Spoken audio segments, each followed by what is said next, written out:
قیامت میں حضرت علی ابن ابی طالب علیہ السلام اللہ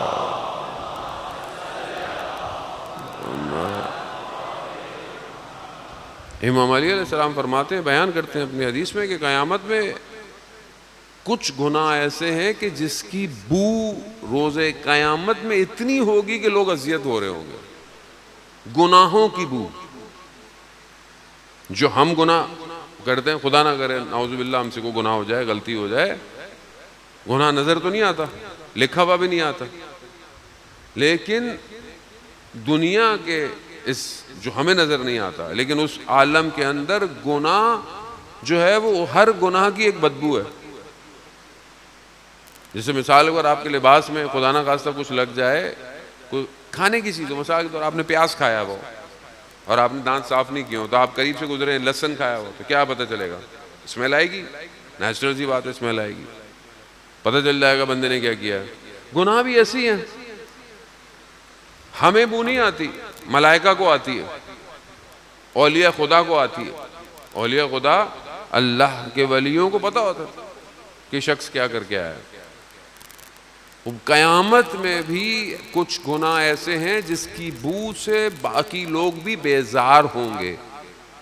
ملائکہ ان سے کہیں گے کہ یہ فلانے گناہ کی وجہ سے تھا، اس لیے ان سب پر لعنت بھیجو کیونکہ انہوں نے توبہ نہیں کی. اور یہ گناہ کی بو خوشبو میں بدل سکتی ہے اگر انسان استغفار کرے. استغفار انسان کو معطر کرتا ہے. معطر. میری زندگی میں کتنا استغفار ہے، کتنی توبہ کرتا ہوں میں. اب بولے مولانا میں کون سا گناہ کر رہا ہوں؟ بھائی ہر انسان خطا کار ہے، غلطی کرتا ہے، عمل سے غلطی کرتا ہے، کوتاہی کرتا ہے. ایک صحابی نماز میں پہنچے رسول خدا کے ساتھ. نماز میں کتنی دیر ہوئی؟ اتنی دیر ہوئی کہ جتنی دیر میں رسول خدا نے تکبیر کہہ دی تھی، اللہ اکبر کہہ دیا. اس کے بعد نماز میں ہوئے، نماز تو ہے، پوری نماز ہے، نماز میں کوئی فرق نہیں ہے.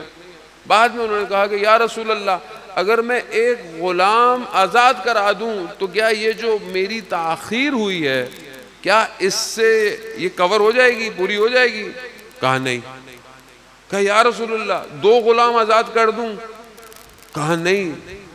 رسول خدا نے کہا تم اپنی زندگی کے سارے خزانوں کو جمع بھی کر لو تو تم اس ایک تاخیر کو پورا نہیں کر سکتے، ایک تاخیر کو.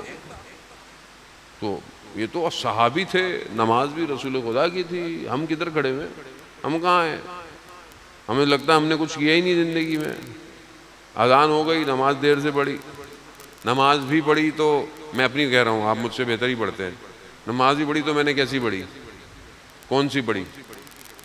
تو کیا میں غلطی نہیں کرتا؟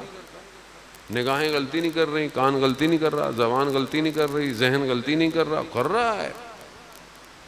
تو استغفار سے معطر ہو رہا ہوں کہ نہیں ہو رہا؟ کتنی دفعہ استغفار کرتا ہوں دن میں؟ ریکمینڈ کتنا ہے؟ فجر کی نماز کے بعد ایک تسبیح انسان کو استغفار کی پڑھنی چاہیے، حدیث میں پڑھنی چاہیے. یہ استغفار نہ صرف گناہ صاف کرتی ہے بلکہ انسان کے رزق میں بھی اضافہ کرتی ہے.